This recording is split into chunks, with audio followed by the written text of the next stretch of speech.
to share with us, but how important you are to them. I have a couple of announcements. The first is that I received an email today, and I wanted to repeat it in person, and that is that Northlight will be returning all of the books next week to the publishers, which is customary, and so they can not be charged for the books they don't sell. If you have been waiting to buy books for our subjects later in the semester, I would suggest that you get over there and get them. And if you haven't gotten the books that we're using now, I would suggest you go and get them because the midterm is coming up. So visit Northlight and get your books. Maybe you can have a drink and pick up a crime novel that you can read during all of your free time. We have many guests here today. I'd like to welcome you all. But I'd especially like to welcome some students from Roseland University Prep and their teachers.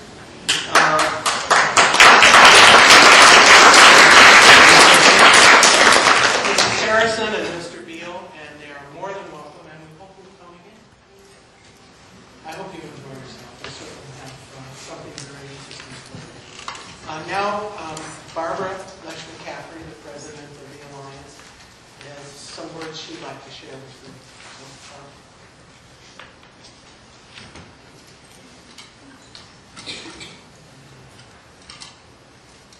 We'll get used to this.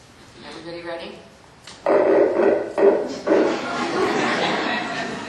They've given us a new microphone, but the stand is the same, and it makes that same irritating sound.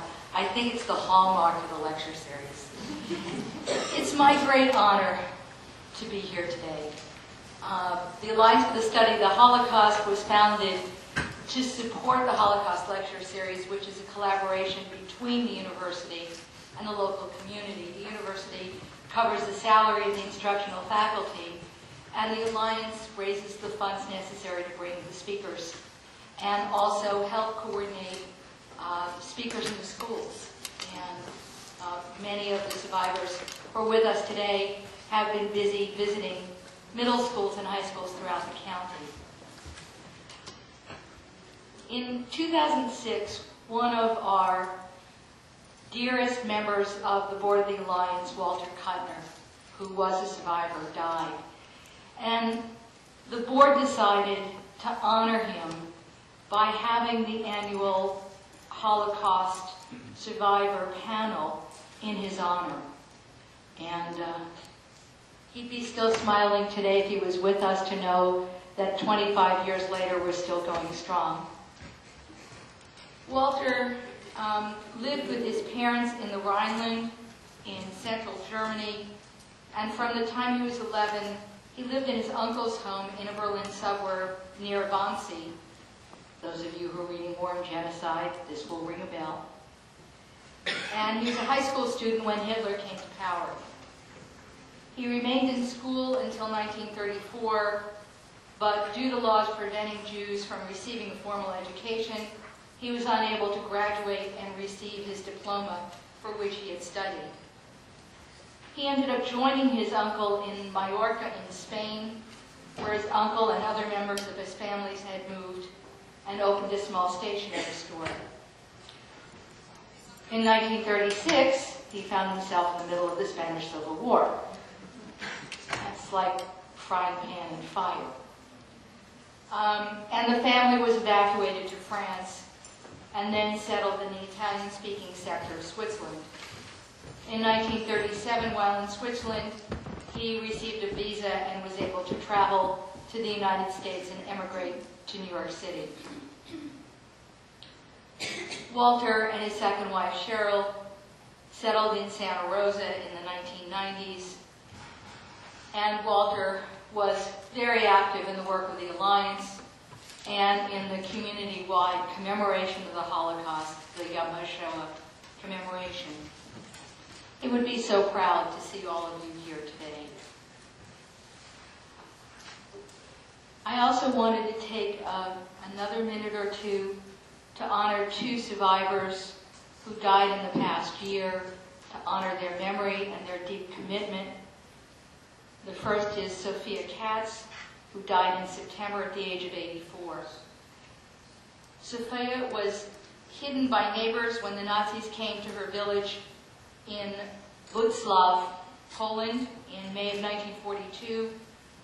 Her father, 3 brothers, and her sisters were murdered. Out of the 175 families in her village, only one other Jewish person survived.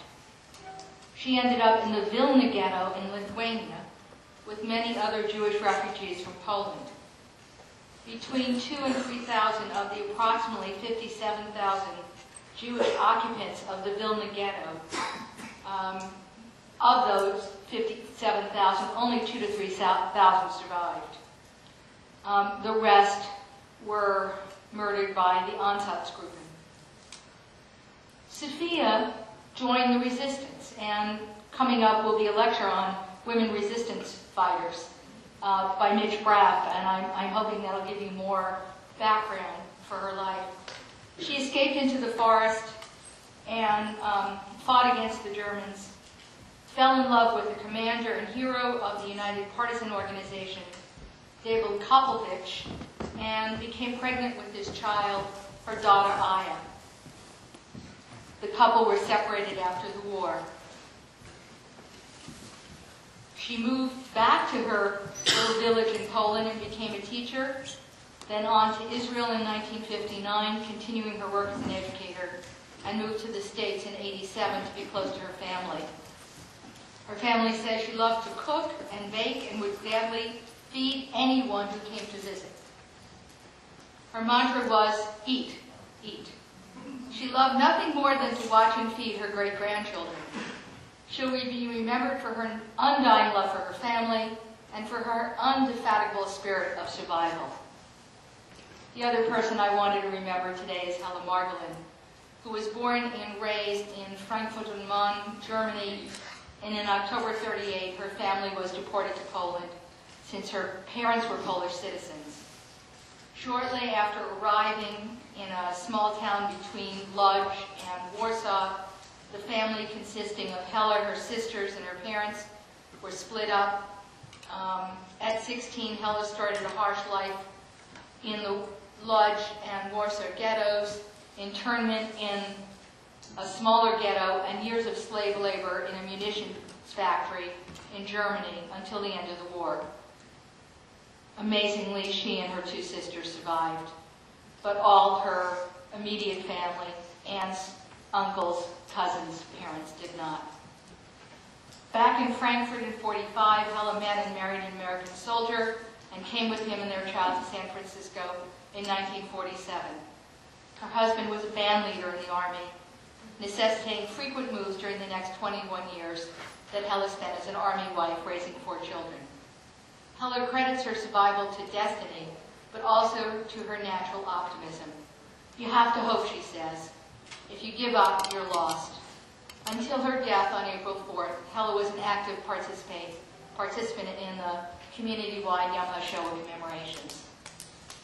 These 3 people touched many lives, and we are all in their debt for their courage and their commitment. And it is my great honor to have given you a few words about them. Thank you.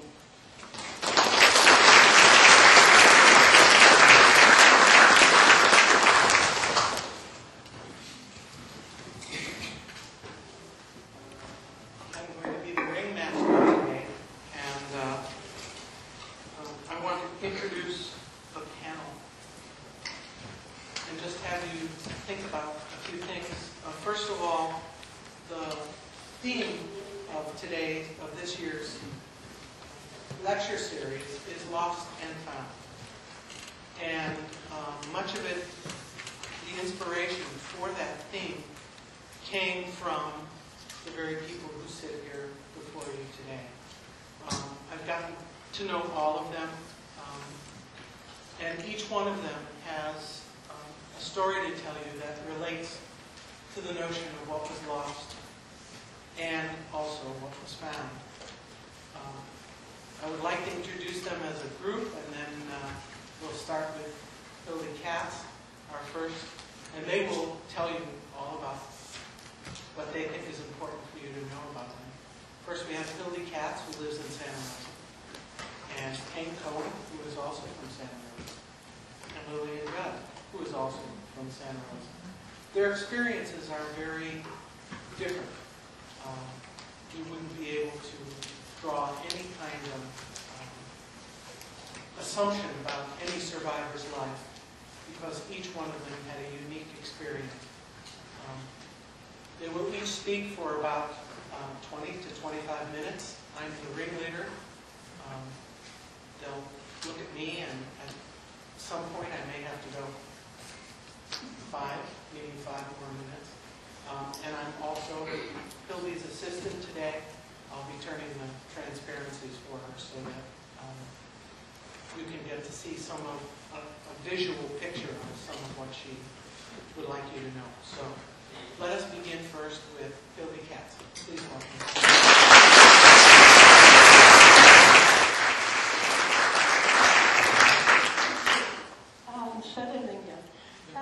Well, here I'm back again. Sonoma State College was my alma mater many, many years ago, before you were ever a glint in your parents' eyes. I had a very good experience here, because the campus consisted of 3 very stark buildings. There was no greenery. However, there was plenty of parking, and the parking was free. My tuition, the tuition I paid, would probably cover you what you're paying today, maybe for 2 weeks. Anyway, I'll give you a little bit of my background. I lived a very happy and a free life as a 6-year-old in a picturesque Bavarian town called Aschaffenburg. This is why I wrote it down. That's my hometown. We had a very vital Jewish community. My grandfather was the patriarch of the Jewish community, and life was very sweet. However, some of what I'm presenting you today is brutal, a brutal reality, and may be hard to swallow. Please bear with me. After the Nazis came to power, life was not so sweet. Latent anti-Semitism has existed in Germany for decades or centuries. The Nazis made overt anti-Semitism the cornerstone of their politics. The slogan was, "Jews are our misfortune, they're our calamity." It was not a rhetoric, but it became a battle cry. Justifying Jews, casting them out of society. A few examples: Jews were prohibited from holding public office, from public employment, mandatory relinquishing ownership of businesses, and students were unable to attend public schools. And the list goes on. Eventually, Jews were stripped of their citizenship. They were stateless, there was no protection under the law. After Kristallnacht, do you all know what Kristallnacht was? It was what it would be called probably the pogrom. It was the evening when most of the synagogues were burned, Jewish stores were smashed and looted, Jewish men were taken to jail. After this, it was a sort of a wake-up call in the Jewish community. My parents sent my sister and me on Kindertransport to safety in England. Now, the Kindertransport was developed after Kristallnacht, when the British Parliament made 10,000 visas available very quickly. We were transported out by trains, and I think that began right after Kristallnacht until just the beginning of the war, which was almost 2 years later. I came to a foster family to help, and I was not allowed to attend school, but these people did save my life. So my education stopped at the age of 14. 3 months after I arrived, war was declared. There was sparse communication with my parents. We could only write 25 words via a Red Cross letter, they to me and I to them. They were concerned that I could not continue my education. and I was concerned about their well-being. They tried to assure me they were all right, but in veiled terms they wrote about restrictions on their lives. Something like, we don't go out much in the evenings, we keep to ourselves, thank God we still have our nerves. I discovered years later that Jews had to relinquish radios, phones, bikes, dogs, had warm clothing and warm bedding to be sent to the German soldiers at the front. They were allowed half ration cards. They could only shop between 4 and 5 p.m. By that time the shops were pretty empty. They were not allowed on public transportation. They had to observe very strict curfews. Of course, they had to wear the yellow star.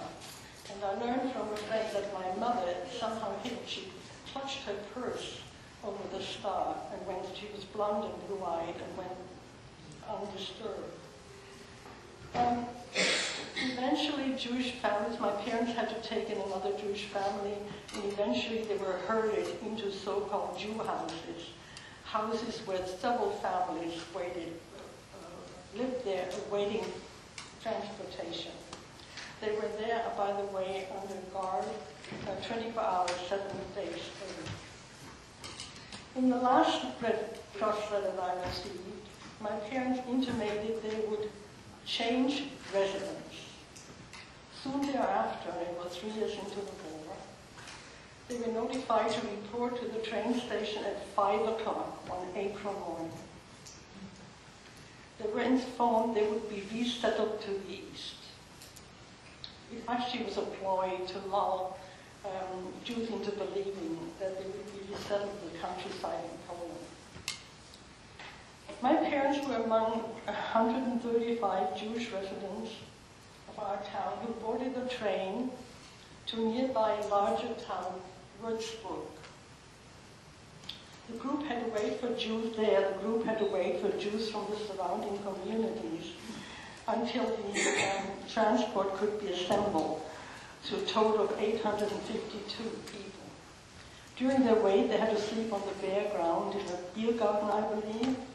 And on 1 or 2 of the evenings, the Gestapo functionaries held a party and raffled off the belongings of some of the Jews that they brought. You will see them on the overhead pretty soon. On the 4th day, the group marched through town in broad daylight to the main railroad station to board a transport that would take them to an unknown destination. So though forced to board the train, they had to pay for their transport. But they were also told to bring lots of food. Of course, I knew none of this until much, much later.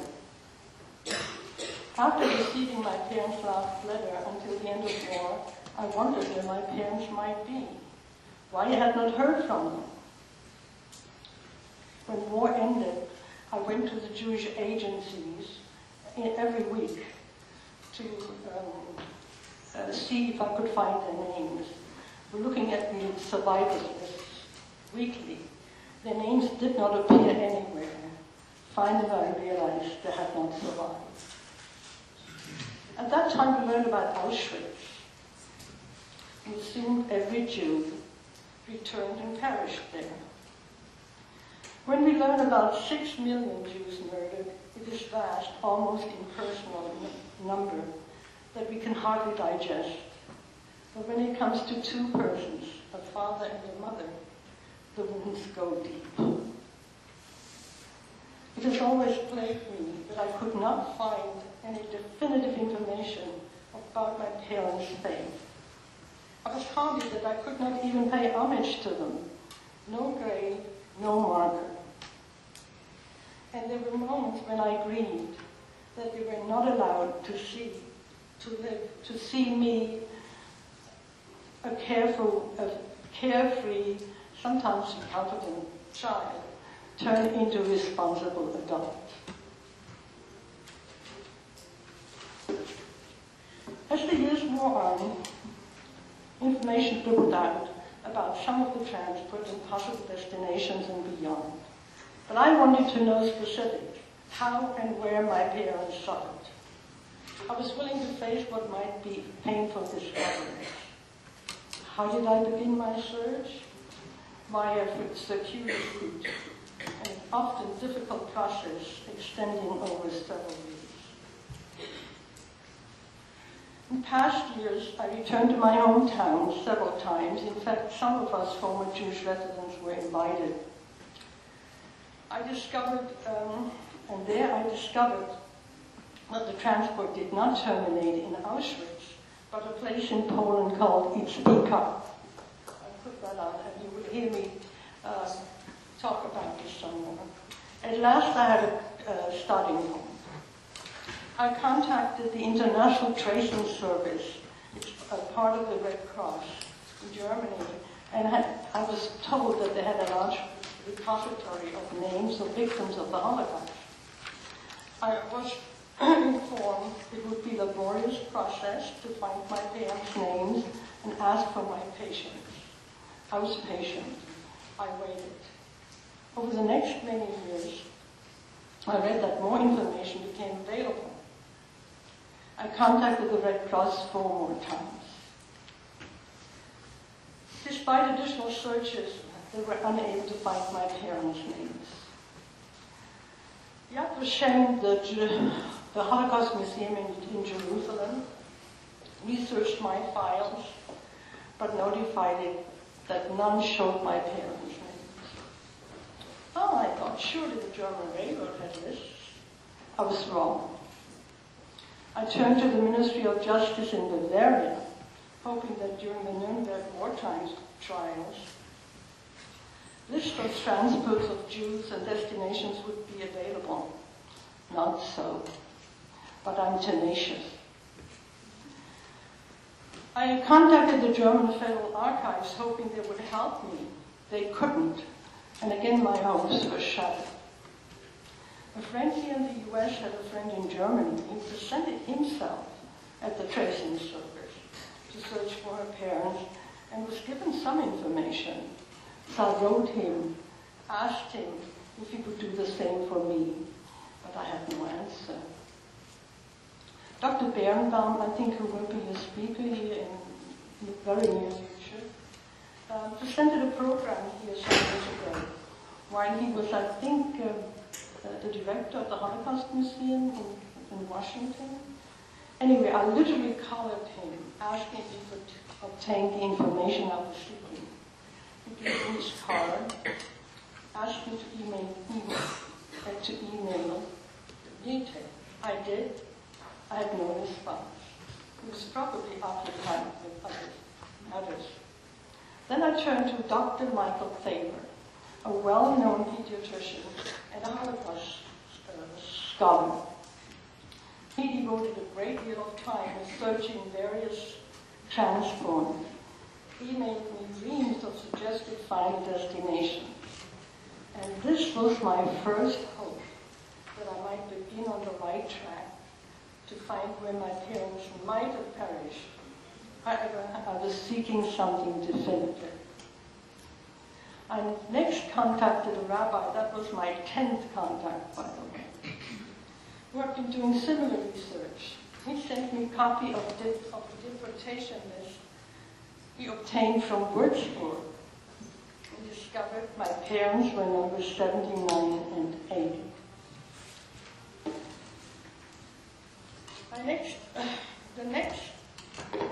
And then about 6 years ago, a miracle occurred. I heard from friends in Aschaffenburg that a teacher took students to a Holocaust exhibit in Berlin. They saw Gestapo photos, the only ones ever taken of transport in Würzburg. They were kept in the archives for over 60 years.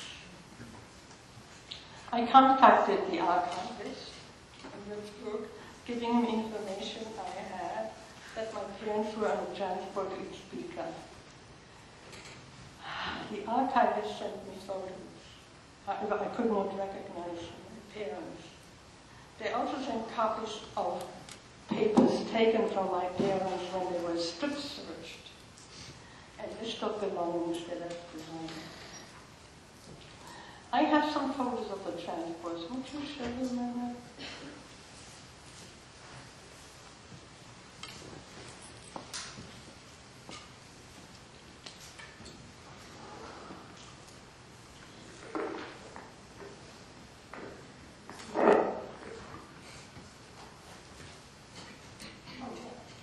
Well, they're not very clear as you can. They're not very clear as you can see. But you can see people schlepping literally bags and bundles. And you see people assembled there, and there's some very mean, mean sayings that I won't burden you with. I have another one.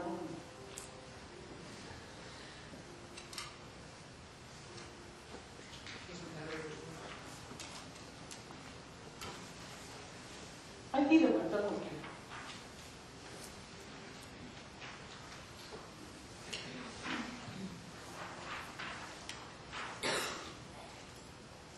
Here you will see the group assemble, and you will see them all with their white bags slung around their shoulders, and I think they want you to care as much as was humanly possible. You can see their Jewish stars.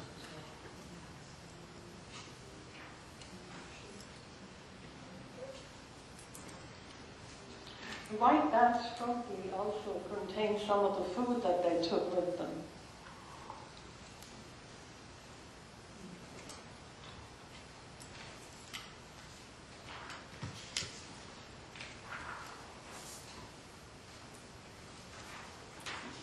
By the way, these photos were mounted and exhibited throughout the community in Bavaria and attracted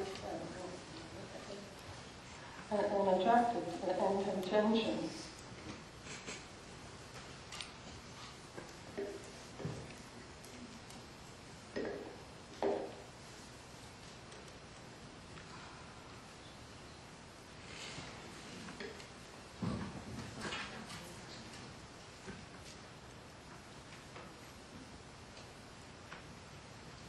And by the way, these photos, and there are many more, were mounted and exhibited throughout communities in Bavaria and attracted a huge attention.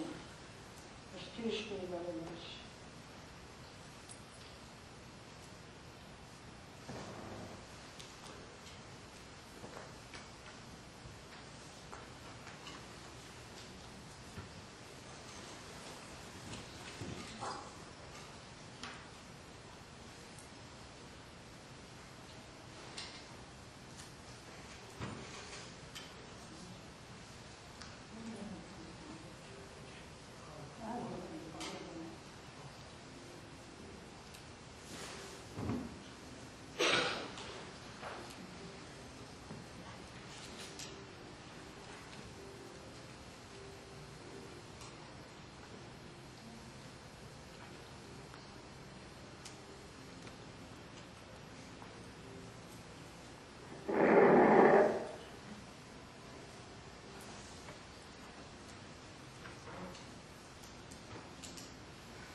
Another stroke of luck. I had contact with a wonderful researcher in this Institute of Contemporary History in Munich.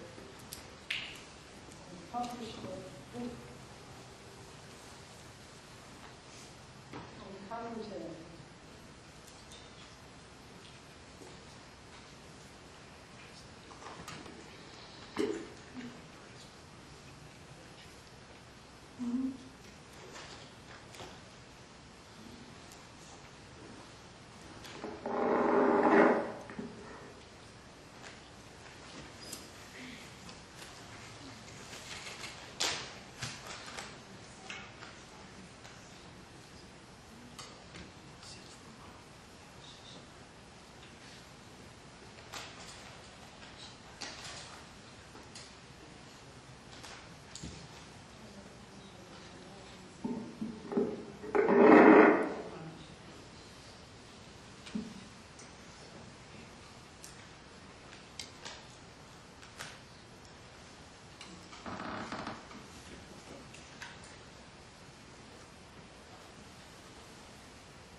Sorry about that.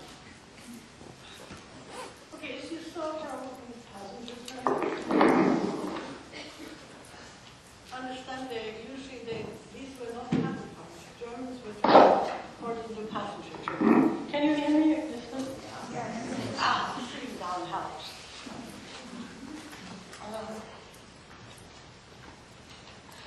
Yeah, I had another stroke of luck. This was number 12 contact. I'm in contact with a wonderful woman at this institute in Munich, which is a think tank. We should publish a book, a commentary, with those photos. They sent me a copy. I sifted through the pages, hoping to find my parents, and I couldn't recognize them. After all, these photos were taken 60-some years earlier. However, I looked through the book and found a footnote. Name of another researcher from the institute. Thank God for the email. He steered me to a researcher in Poland.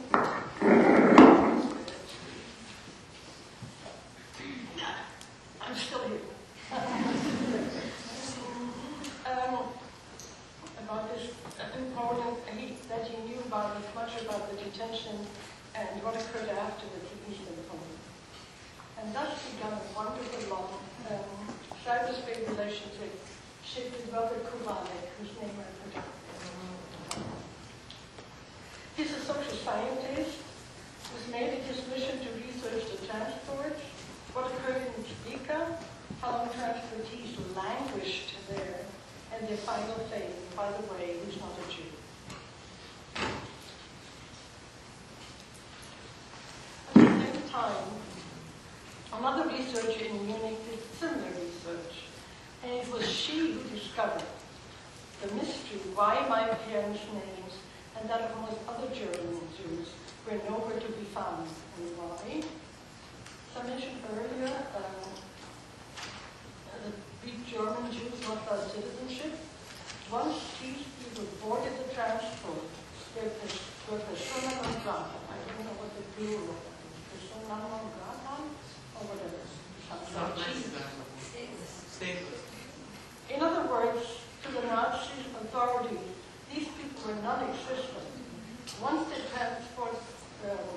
entered the transport, the lists were not safe with them. They remained with them.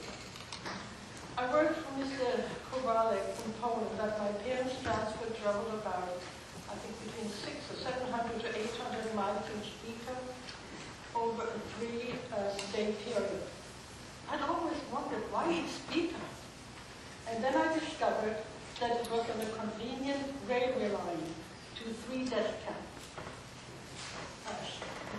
Belzec, Sobibor, and Myrna. You might have heard of them. They were well hidden in eastern Poland near the Ukrainian border. So the Munich researcher, Mr. Kowalik, both surmised that there were 3 possibilities leading to my parents' final fate. And please bear with me. In a way, I'm sorry to burden you with this information. Number one, they remained in Spica for about 5 weeks, then were killed immediately on arrival, either in Belzec or Sobibor. Number two, before the transport arrived in Spica, it made a short stop in a small Polish town, Krasnodar and Krasna, and I learned the names of a lot of Polish towns, and I learned to pronounce them. There were about 100 people who were marched 2 to 3 miles, were shot and buried in mass graves. But, or while arriving in Spica, they may have been shot. But however, all 3 prospects are devastating to me. I also understand that I have to deal with reality. However, my 2 researchers were pretty sure that my parents were among those who remained in Spica for 5 weeks. Therefore, I wanted to find out what my parents' quality of life was during the weeks they might have been there. And Mr. Kowalik, the Polish gentleman, mentioned in his email that a young Jewish boy lived in Spica during that time. He and his family were eventually sent to Sobibor. He survived, eventually came to the U.S. and has written 2 books about his experiences. And once again, thanks to states, I Googled this young boy, his name was Toby Blatt. I Googled Mr. Blatt and was astounded to find his email address and phone number in one of the book's title pages. I left messages and soon he contacted me. Mr. Blatt told me that the speaker was a small village of 3,600 Jews and 200 Catholics. And you know, it's the only community in Poland that have no and still does not have a Catholic church. Many townspeople in Speaker were poor, lived in wooden flats. There were just 3 artesian wells for water supply. The small village became a transit camp and suddenly was overwhelmed with thousands of Jews from Western Europe. However, there was some similar to life. Although it was a shock to those who arrived in transport from sophisticated European cities, where now was to find no paved streets, filthy conditions, 20 people crammed into one room in primitive shacks, no latrines. There's an outbreak of typhus and cholera.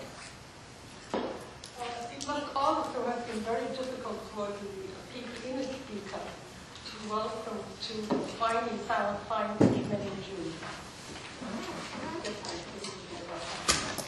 About 5 minutes. 5 minutes.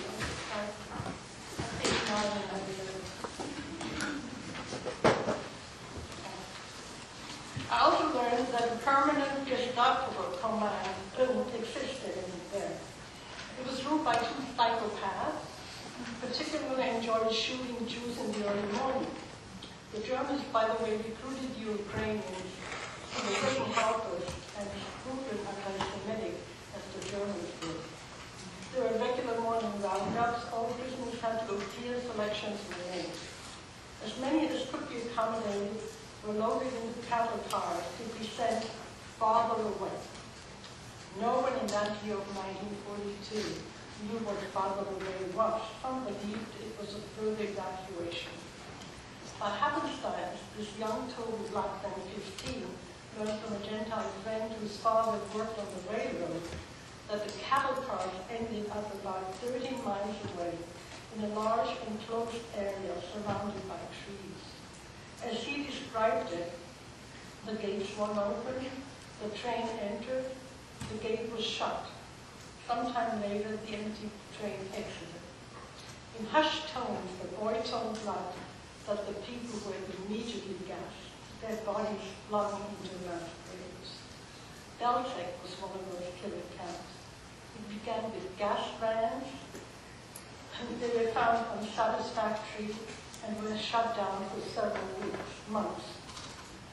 It was that is when the transport arrived in Speaker, and people languished there until Belzec reopened with more efficient gas and chambers.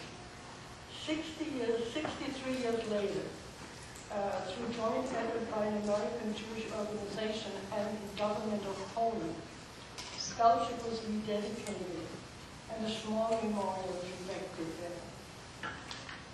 Even at that time, residue of shards of bones and hair could be found in the earth. The irony, or perhaps the blessing, is that the Jewish victims sent farther away believed they were being relocated and had no idea of the imminent fate. At arriving in Belzec, they were told they would be doing agricultural work. It was not to spread diseases or germs, they were told to disrobe.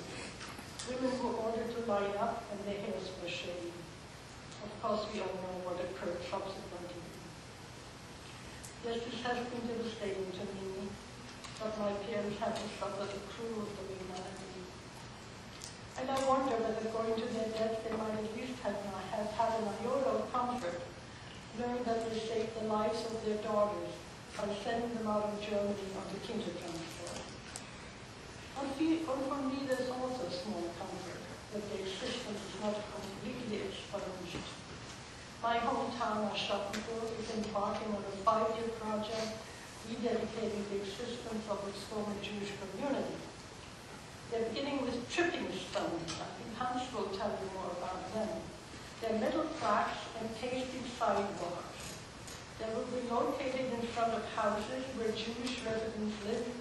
The plaques will be engraved with their names and ultimate faith. And here at Sonoma State, I will arrange for a memorial brick with my parents' names to be installed in the Genocide Memorial Grove. As our ancestors long pressed from my parents' side and skin, this has been well worth. I can now pass on this family history to my children, to my granddaughter, and to the public at large as it is here. And thank you for bearing with me.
Years ago, next month, my brother, who was then 8, and I, 10, stood on a platform at one of the railroad stations in Berlin and waved goodbye to our parents. A long journey started at that time, which ultimately ended here. To go back a little bit, set the scene. See if I can do this. Control.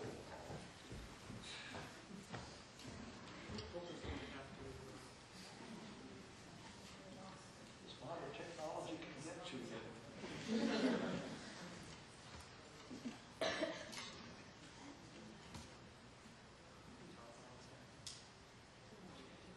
So much. While we're working,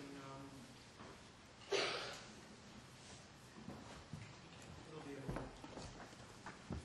I grew up in a small town on the Baltic Sea coast in Germany, Stralsund, which was one of the old seaports built initially around 1350. It was a walled city.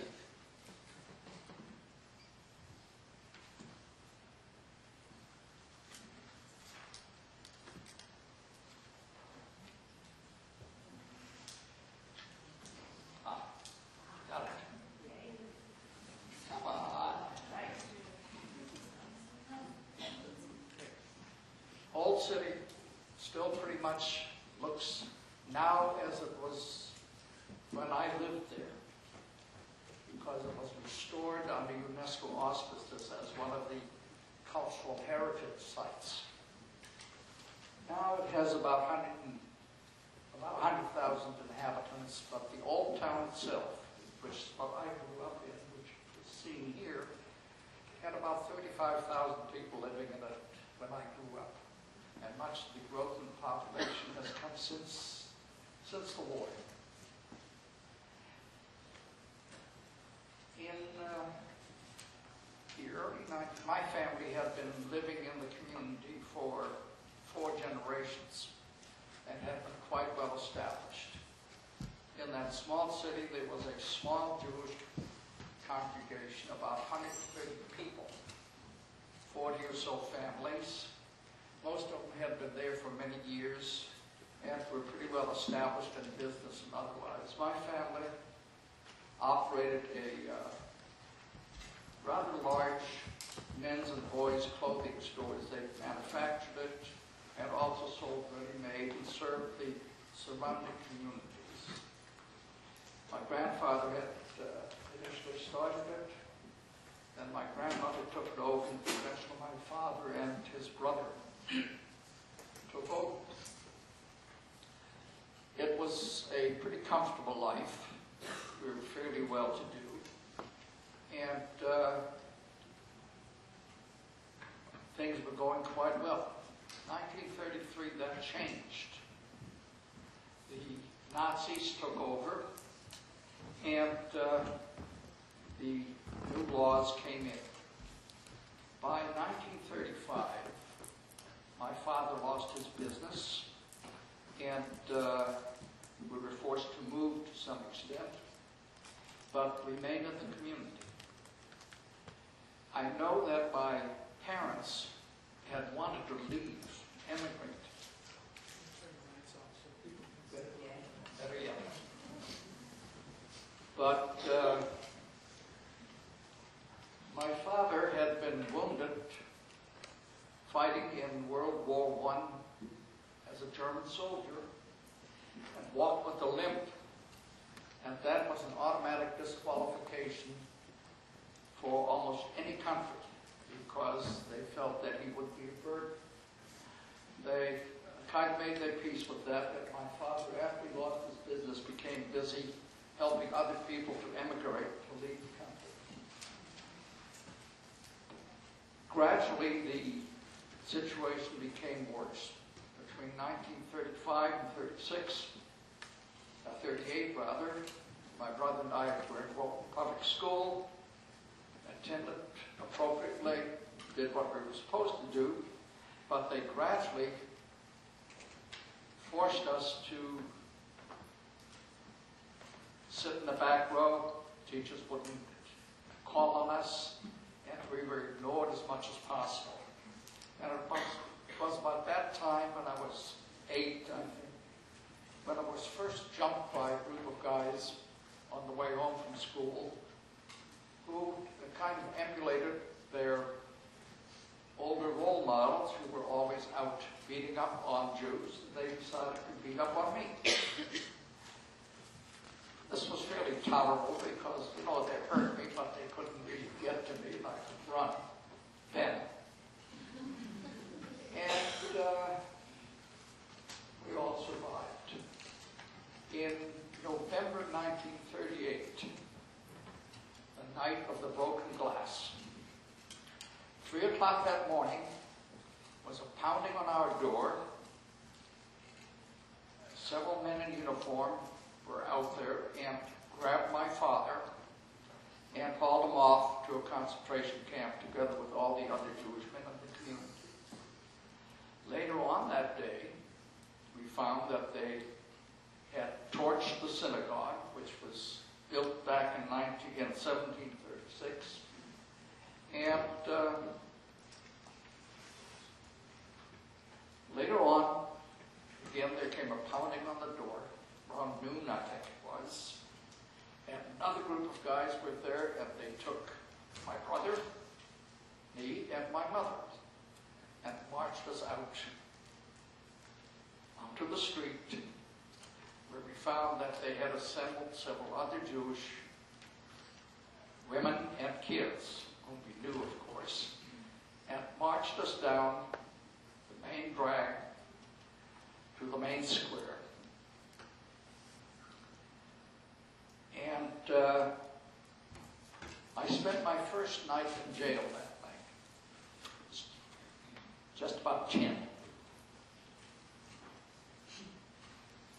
Shortly after that, on the same day is when they also said you're no longer allowed in school, and it was at that particular point that my parents made the decision to send my brother and me to a children's home in France.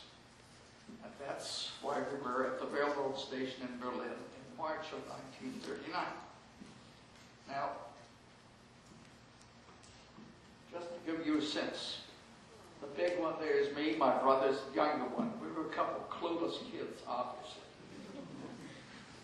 And that was taken just before we boarded the train.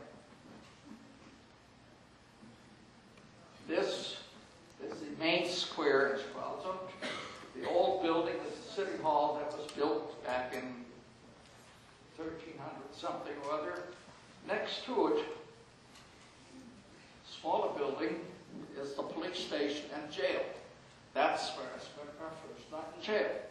And these buildings are still intact. This is a picture I took just about 3 years ago. Still there, still functioning. This is what the main street looked like. The house that we lived in was the one right in the middle. And those days they had streetcar tracks going down the street. Those are gone now. It was a pretty benign town. Once we got to France, we had no idea what was going to happen to us, obviously, because basically we were these clueless kids. And we arrived at a children's home there. They had a chain of those set up by a organization that was serving to house refugee children from Germany. Eventually, they housed roughly 3,000 youngsters like myself. And out of those 3,000, probably 300 came to this country and survived. Most of the others eventually wound up in concentration camps or were otherwise killed or run away. Why and how come? I'm probably I were picked to go. We still don't quite know just what happened about these things. A lot of random things happened in those days. While in France, this was in 1939, we arrived there shortly before the Second World War started in March of 1939. The war started in September 1st, 1939. By summer, they had enrolled us in French public schools, and we had, in the meantime, spent some time trying to learn as much French as possible so that we could get to the school system and do what we had to do. And we were pretty good about it and learned the language rather quickly, but spoke it with the German accent, which of course marked us. But since France had a region which had originally been German, the Alsace-Lorraine, we were passed off as kids who were refugees from Alsace-Lorraine rather than Germany. And we got away with that. By September 1939, the war started. Germany had invaded Poland, and Britain, France declared war on Germany. That then immediately started nightly air raids and a tremendous amount of commotion. We were issued gas masks in those days. And we all walked around going to school. These canisters were almost as big as we were. And, but life went on. Our nights were usually spent in air raid shelters in the basement of the children's home. And it was rather noisy. There weren't any bombs being dropped in the early days. But the Germans did fly over, and it was basically a scare tactic on their part. By May of 1940, the Germans actually crossed into France and invaded. And they very quickly moved along. As a result, we were evacuated to the central part of France into another children's home. And these children's homes were usually old castles which had been abandoned. And it was pretty rudimentary living. Conditions were rather difficult. There was no central heating, no central water, no central toilets, no central nothing. And the food service was lousy. I lived.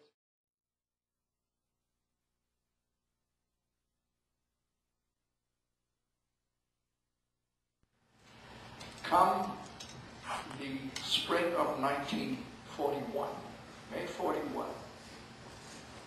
We were all of a sudden told, Brother and I and a few others, you're going to America. We had absolutely no idea why, what, when, or however. All we were told was that the Quakers, the American Friends Service Committee, was arranging transports of kids to come to this country.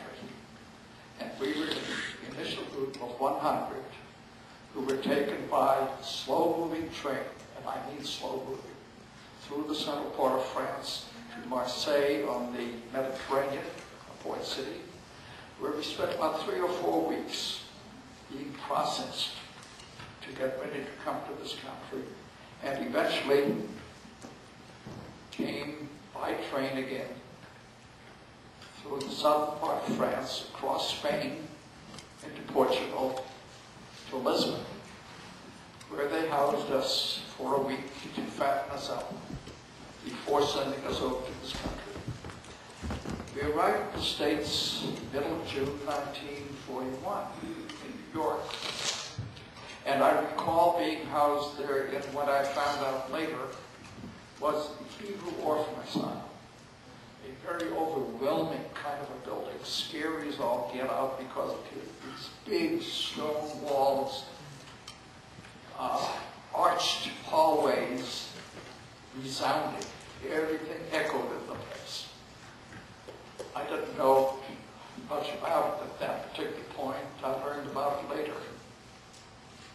But from there, we were quickly dispersed into foster homes throughout the country. My brother and I wound up in a foster home in Philadelphia, and we spent the summer there learning English.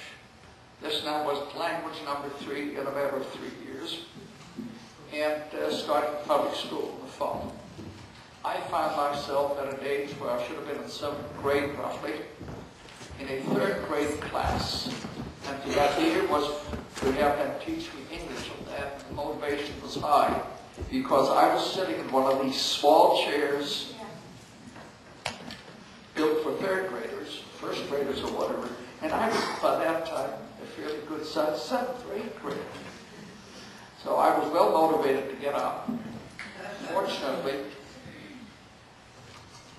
by some piece of luck, some very distant relatives of my father who lived in Minneapolis had seen my brothers and my name in one of the Jewish newspapers, recognized us as being relatives, and asked that we be sent to them.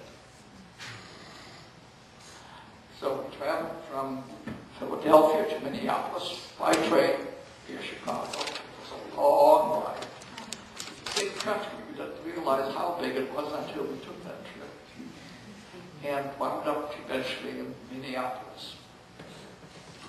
Grew up there for junior high school in Minneapolis, then the family moved to Cedar Rapids, Iowa, where I finished college. Finished high school and then college. In between, there was some time in service. And after I got my BA, I went back into the Army because they asked me to. Have much choice. And then got married. Finished my graduate school, became a social worker, and ran an institution for delinquent kids. And, you know, I grew up, my kids grew up, and things did well. I did not go back to Germany until 3 years ago. And I went there alone at that particular time because I really did not know how I would react. What I wanted to do was to just check out the territory, what had happened.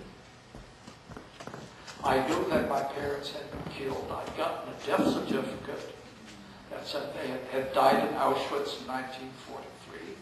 I didn't know about this until probably 46 or 47. And their death certificate simply said, cause of death, inflammation of the lungs.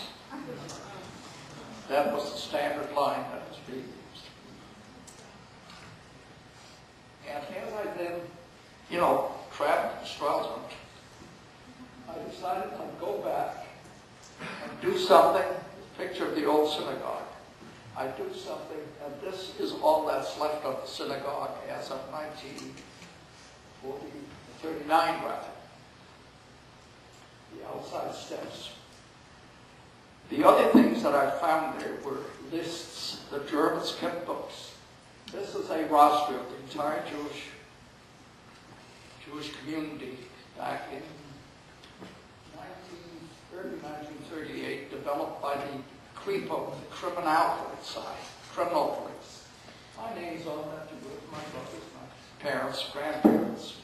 It's kind of strange to see yourself on a police roster. They kept good records. This was a record of the people who were deported from Stralsund in February 1940 to the ghetto in Poland. Those were the only Jews that were left at that time. And at that particular point, once this action had been taken, the city declared itself Judenrein. That meant we are now cleansed of Jews. That was a point of honor for that city. And they say they were the first city in Germany to be able to make that statement. The Jewish cemetery in the city has been restored. It's still there. And now, this is the gravestone of my great-grandparents, and the small plaque in front of it is a plaque that my cousins and I put down there to memorialize our grandparents who were on that initial transport from Stralsund in March of 1940. This is the stone for my paternal grandparents, and I placed a memorial plaque for my parents in front of that because I went back there twice more in order to place those plaques because I felt it was important that somehow their name be memorialized in that community. While that was going on, though, they had, in the meantime, developed a memorial for the Jews of the community, which was placed in an old cloister. And as my son and I were going through town and doing the tours, we came upon this poster in one of the old churches.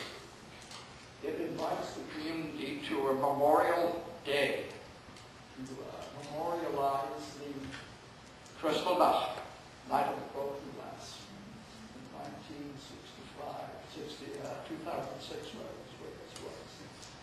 Morning, they were going to look at that, meet at the memorial stone, the stair.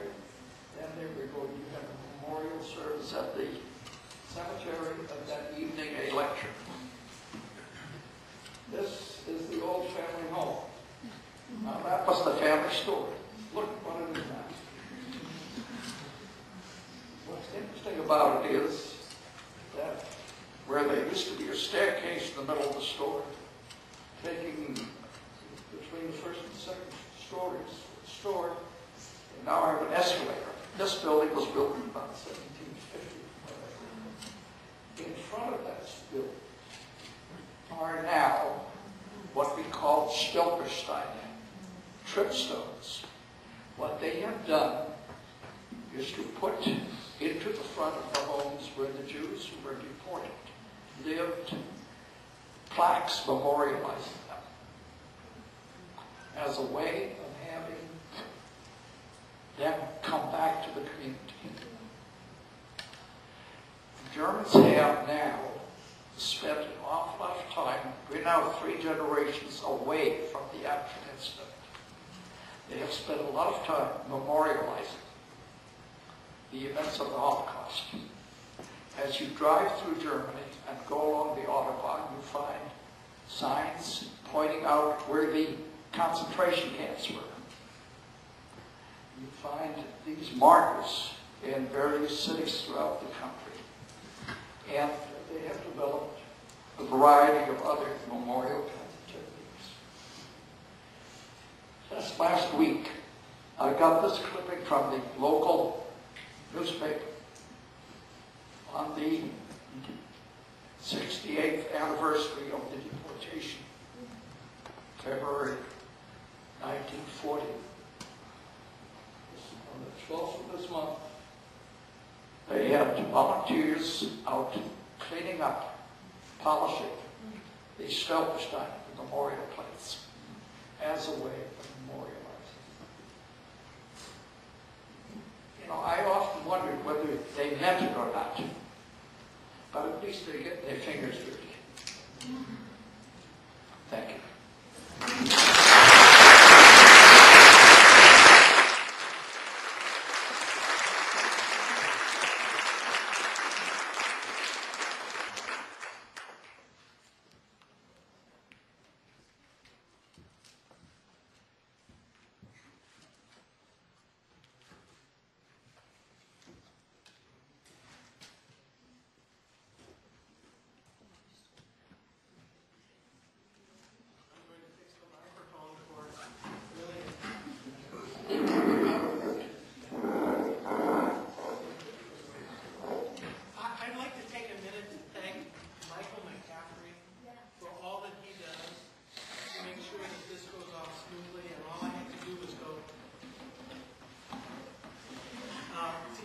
To him that we had forgotten to get water for our guest. Michael is also our grand chauffeur, so interrupting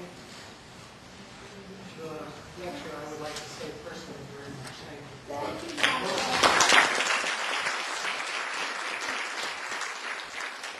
He's connected to that.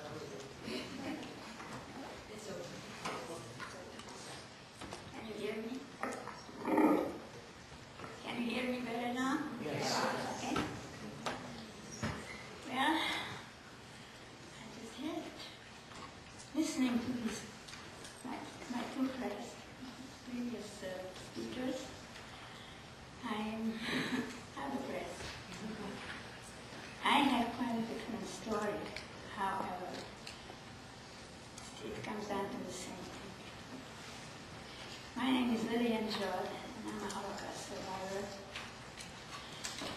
And I want to say good afternoon to all of you, or good evening. And I would like to thank the professors for inviting me to speak about share my experiences in Hitler's concentration camps. But first, I would like to ask all of you to think today. Think about anger, think about hate, how this whole thing came about. First came the anger that was built up in the people. That turned into hate and prejudice. And they were ready to kill. And against the Jews who never did anything. I thought if I tell you this now, beware and look out for people that are abusing minorities for any reason, whether they're Jewish or black or brown or purple. Just step in. I don't mean physically. Call somebody. Here in America you can do it. Over there the whole country was against the Jews and they had no one to turn to. Call somebody and break up any fight that is unjustly and painful. Because hate, anger, and prejudice and greed can accomplish the Holocaust. And let's make a stop to it. You're the young people I'm looking after. Thank you very much. And now I go to my story. I was born and raised in Czechoslovakia. In 1938, I was 14 years old. Then my country was occupied by Hungarians under the German regime. As soon as they came in, they took away the Jewish people's licenses from all their businesses and took over the businesses also. And we had no rights. Soon they made us wear the yellow stars, and we couldn't do this, and we couldn't do that. And we had a lot of intimidations from them, and they picked up young people from the street, and they were just talking, teenagers, and the black limousine came, and the Gestapos and packed them into those cars, and most of them never was seen after that. In 1944, this went on and off until 1944, when they gave us notice that we have to relocate. Relocate where? We have to leave our homes, take just as much as we can carry in our hands, and go and meet on the street at certain place where they designated. As I came, that morning was the most traumatic morning for me, and I thought that was the worst. I came out, and I saw the old people, because by then there were no young people, but the young men were taken into forced labor camps, and there were only old men or handicapped or women and children. Now some of them were standing in that line already, and I came out and looked at them. They had tears in their eyes, the children were crying. It was early morning, and it was cold. And they were bewildered. Why do we have to leave our home and our bed so early? The old people, with tears in their eyes. It was a horrible sight. I'll never forget it. And that made me realize that to most of the world, 6 million Jews were killed, women, children, and men. To me, I see the eyes and the faces of those killed. So we are in the line. We had to make rows of 5, and there were a lot of guards around us with guns, and they were watching us. There was no place to go, but they were guarding us so we wouldn't run away. So we started to march, and we marching and marching slowly, and we get to the end of the city, and there was the brick factory, and they took us in there, and I looked up, and I saw there in the fields, the shelves, like what they used to put the bricks when it came out from the kiln to cool, and now there were no bricks there. But there certainly was filled with straw. There was straw, and Jewish people from around all the villages of my city. It was terrible. It looked like a zoo. When we came there, there was no room for us, even in those cages or shelves. So we had to go around and find some pieces of wood or broken bricks or anything, cardboard, whatever we could find to make some kind of a shelter for us. I at the time didn't know how can it possibly be done. But then some boys that I used to know came over and they helped us. And in no time they put together something that it had on the top some blankets for protection and the sides also. And there was just enough room for 6 people to sleep inside on the floor. We didn't have much food. We didn't have anything. We couldn't bring anything. So we were very depressed, and the problem was my mother was the strongest in our family usually, and now she lost her control. And she was just quiet and saying, as long as we're together, it's okay. If any of you is taken from me, I'm as good as dead. And she kept saying that over and over. We were under those terrible conditions, covered because the streets, the fields were covered with mud because it was raining. And there was no place to go, and we couldn't get any more food. They were giving us some water soup once a day.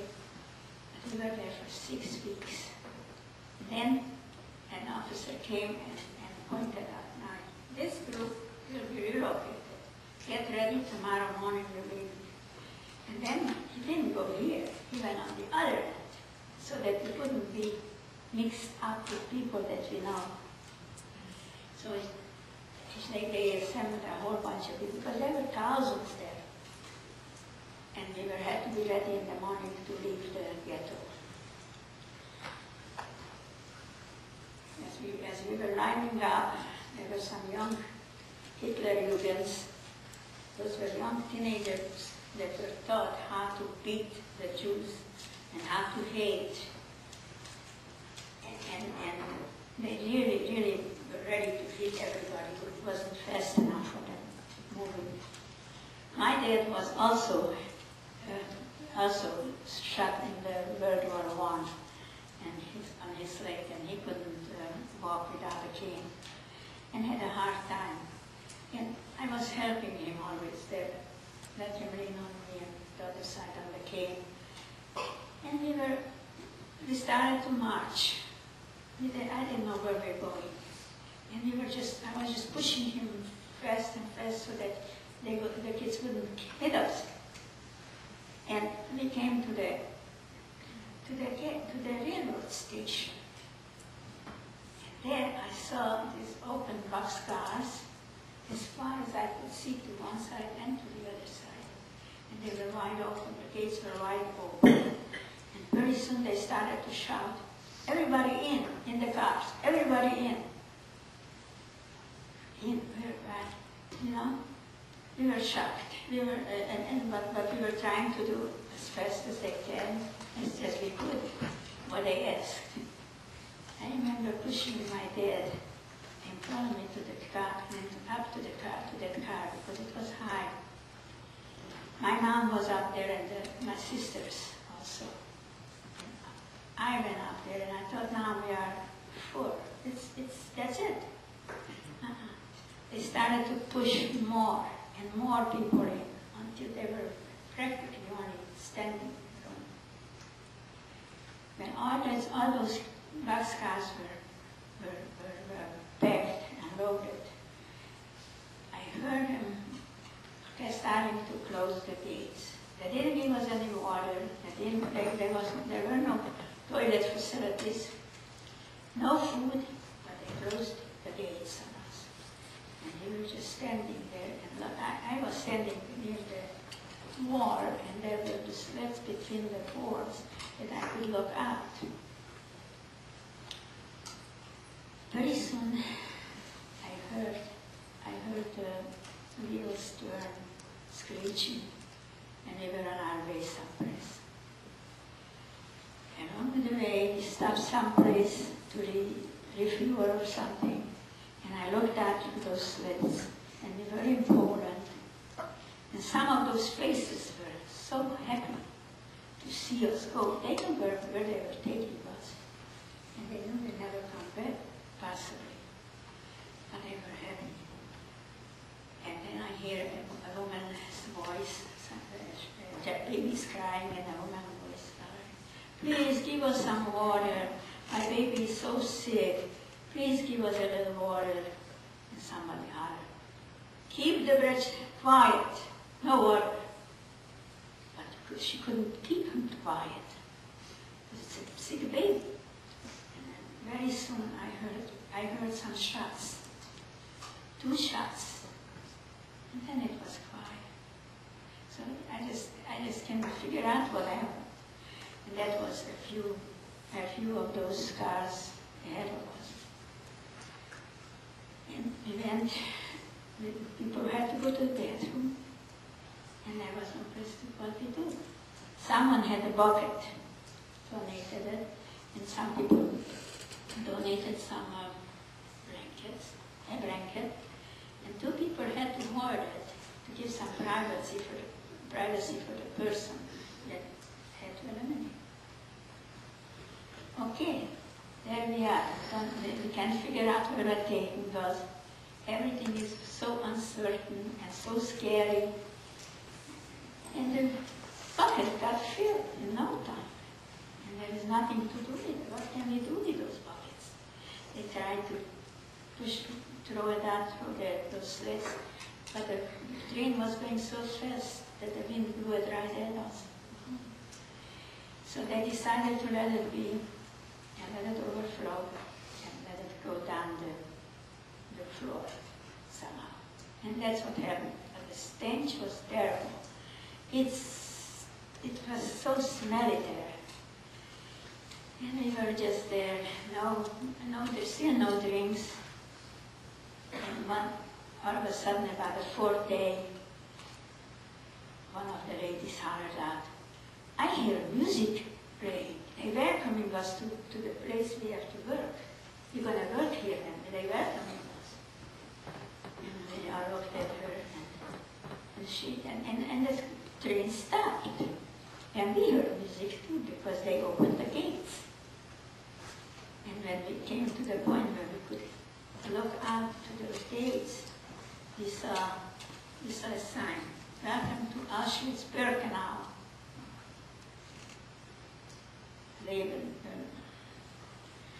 Labor makes happy, makes free.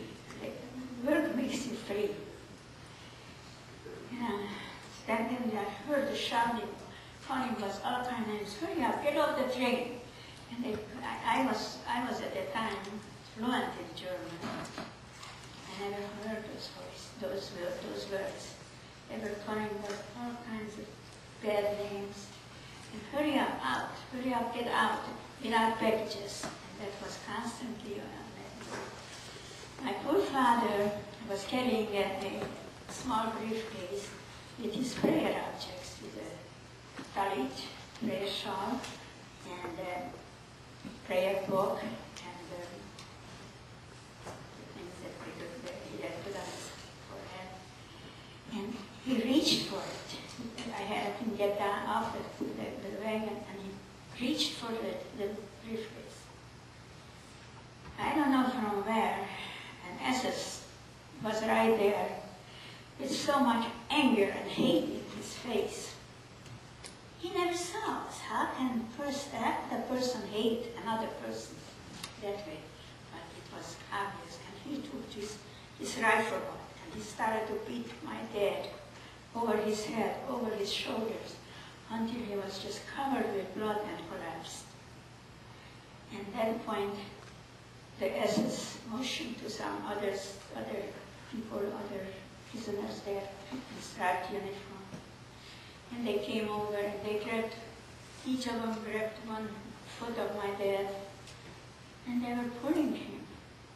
And I watched how his bloody head was bouncing on that uneven ground. And as the rest I saw him, they threw him on a truck, and when the SS came to look toward me, I said, why did you kill him? He didn't do anything. And all he said is, "You want to go with him?" And lifted his rifle. And I didn't wait for him to hit me. And I have a picture right here that shows my dad was killed by that door, by that bush. And I'm running, and my sisters and my mom are in those pictures. If you want to come down later to look at it. And I was running together, so it would be together at least. I never told them anything about how my father died. And we were forced to stand in a line again, 5 to a row, and we were marching. They were shouting, hurry up, push him. There was no place to go. The guy in front of me was the other person. And he took a bigger step, I stepped on him. Because by then, the men were separated. And then while I was busy watching him killing my father, they separated all the men and took him away. Now we are 4 girls and my mom walking. And she just keeps saying, they're separating us. They're taking, if they take any of you from me, I'm as good as dead. And she keeps on saying, and what am I going to say? Mom, don't worry about we'll get together at the weekends, because that's what we were taught. And I came to get into that because there's nothing else. And my sister standing next to me, my third sister, and she was kind of tall, and I thought that she could have come with us maybe. I said, Renee, pour yourself down so you could be with Mom and spend the week with Mom. And she did. And they separated us. Next to I was the oldest girl, and next to me was my sister. And the two of us were ordered to one side, the three of them to the other side. And then I wanted to look back to say goodbye to them. I didn't see them. They pushed them away around the corner. They were gone. I didn't even have a chance to say goodbye to them. Since then, I'm living with this dog. I meant well. I thought I'm doing the right thing by telling my sister to pull herself down. But I regretted so deeply ever since I was mad that I spoke out that time. I regretted so much. I still feel it, that who knows, maybe she could have come with us and survived. But that's all gone now. And I had to learn to live with that too. But now we are again marching, and they push shop first. And they call names. I couldn't repeat it if I wanted to, because I don't remember how to say it anymore.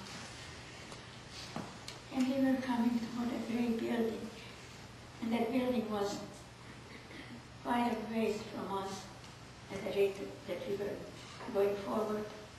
And when we came closer, I saw there the steps in front of the door. And soon I could see that each time they took in 5 people, one row at a time. But they took them out, waited a while, and then they took some others. But I never saw anybody coming out from that building. So I didn't know what to make of it. And as soon as we came closer, it happened to us. We had to go in. And I saw it was a huge hall, and the floors were covered with hair, beautiful long hair, in all shades, in all colors. Where did that come from? And what is happening? What are you going to do with all that hair? Right? Pretty soon I found out that there were about 6 German officers, Nazis, standing there and coloring, telling jokes to each other, and they were laughing. But every now and then said, take everything off. And I figured, I'm not going to undress in front of God, man. I never did it before. I was a virgin. So I'm not going to undress. Well, it wasn't up to me. There were some girls that held them, and they pulled me down, pulled me over, and they pulled my clothes and threw them on the ground. And I said, how am I going to, why are you throwing my clothes down? I'm just telling you all this mentality. I was worried about my clothes. Why are you throwing them down? How am I going to get them? You won't. You're going to get others. You're going to get some other clean clothes. Then I was naked. She pushed me in a chair. Another girl comes, and I see a razor blades or something that you cut hair in her hand. And I'm looking at it, and she's putting it to my head, and she's starting to cut my hair all the way down. I had long hair too. And it made me beautiful. But now they cut my hair, so I couldn't imagine how I looked. And they cut my hair everywhere. They just shaved us everywhere. And then they gave us a piece of something that they called soap. It was like a piece of rubber. And they said, go into that room. And I went to that room they let us keep our shoes, that's all. And then my sister came in and we looked at each other and we couldn't recognize each other, but then we knew that she's my sister and hers, but we did not have a chance. There were no mirrors, so we could see ourselves. But when I saw her, I started to scream and cry when she saw me, because then she did the same. Because, you know, I can imagine how I looked when I looked at her. We were standing there, and I noticed on the ceiling there were some shower heads, like, I don't know what it was for, but we were standing there, and all of a sudden the cold water came. They let the cold water come on us.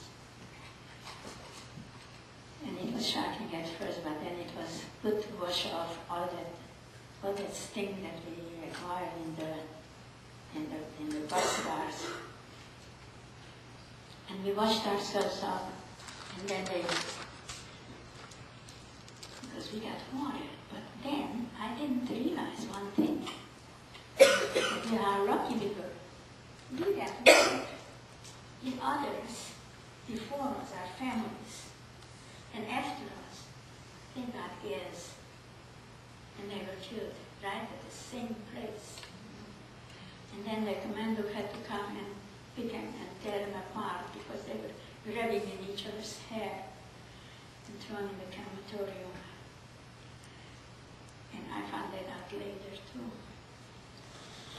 Now they pushed us outside, naked, of the house, naked. And it was very cold. I was shivering, I was cold, chilled to my bones. And since then, I'm still cold even here, even now. We were standing there and they kept on counting us, and there was no place to go. And then all of a sudden they said, okay, now you can come and get your clothes. We came in and, you know, the clothes they were giving us, the leftovers that they took off from the people that were already in the camps. And they were taken in again for a shower, and they were gassed. And they gave us those clothes. They were dirty. I got a short mini skirt, no underwear, no stockings, and a short sleeve blouse. I was freezing. I can't tell you how cold I was. And then they said, now you come, now you line up again. And when I looked around me, I saw 3 large tables. One was loaded with eyeglasses, and a woman was sorting the children's eyeglasses out. And there was another table that was loaded with shoes, children's shoes. And the third table was loaded with dentures. And in Europe, they put in the dentures on gold tooth and every piece was shining, and there was a little gold shining in those dentures. And that was the most confusing thing for me to see. Why are they taking away the dentures from the old people? How are they going to eat? How are they going to exist? Well, maybe if at that point someone would told us that they don't have to eat them when they die, they did. I don't know if I would believe that. But actually that's what happened. And we were lined up again, and they were taken to the barracks where we were supposed to stay. And we came to this barrack, and there was a big courtyard. And in front of the yard, in front of the door, there was a big can, like a garbage can, big one, filled up with something that also looked like garbage. And somebody says, oh, we're gonna work here because we are going, there is the food we're gonna feed the animals. So we just let that go, and we came to the courtyard, and I saw a small window, glass window there. And it was reflecting the monkeys.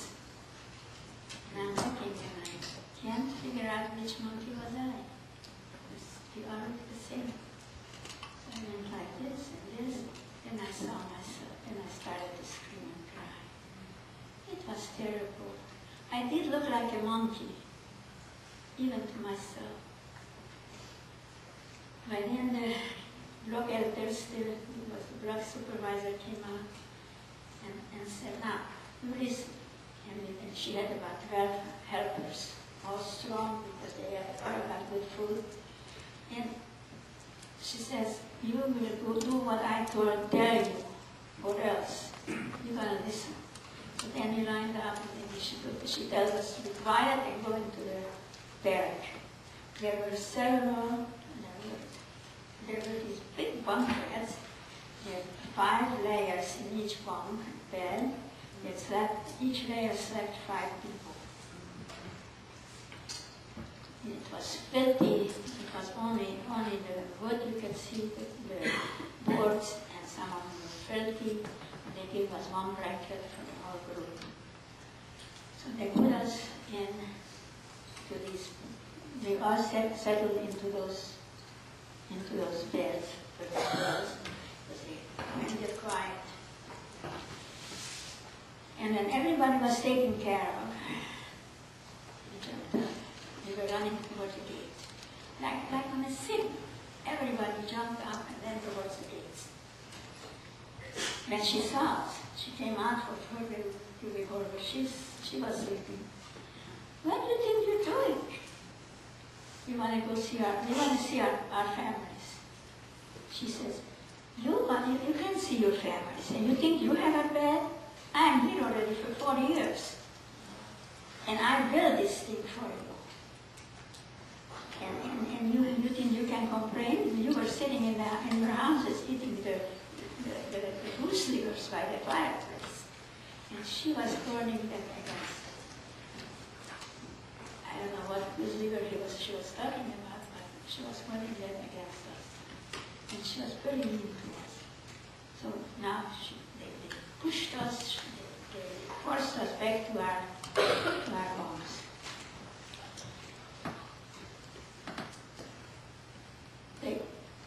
And then after 5-10 minutes again, now we jumped up more determined and ran again toward the gate.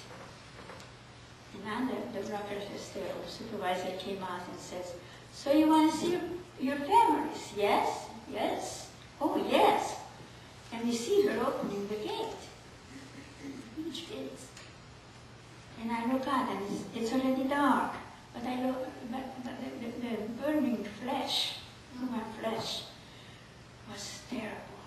The stench was unbearable. And I look up, and the skies are a vivid red. And she says, so you want to see your parents, your families? Look up, there they are burning.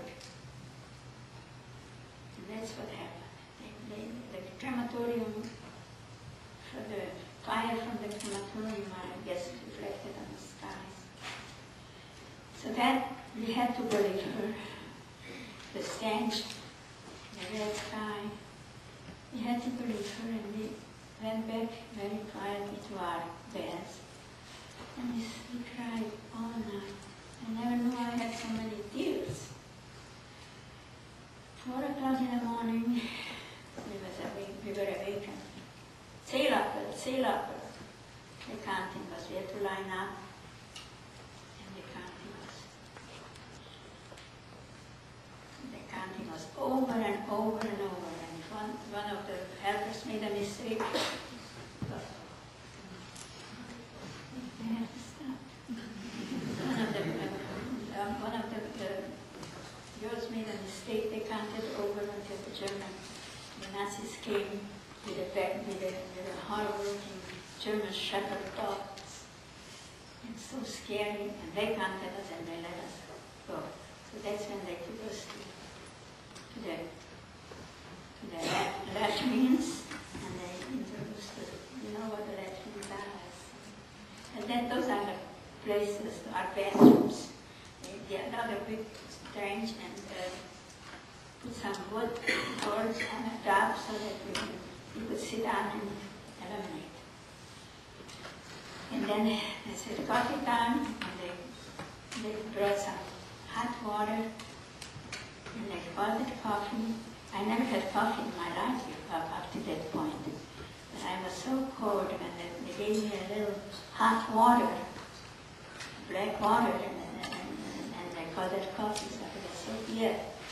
And since then, that's how I drink my coffee even here.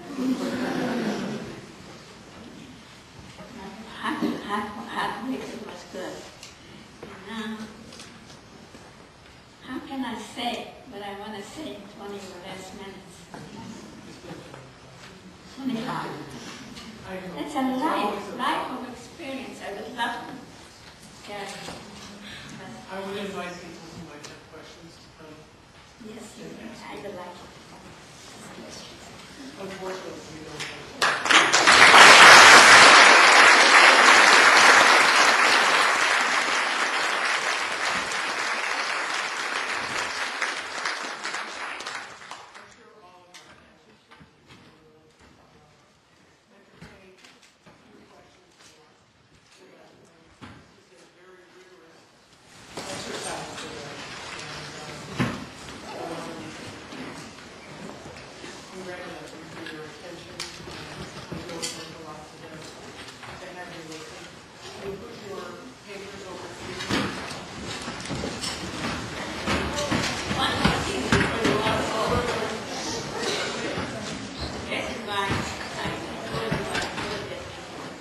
I'm going to run out of time.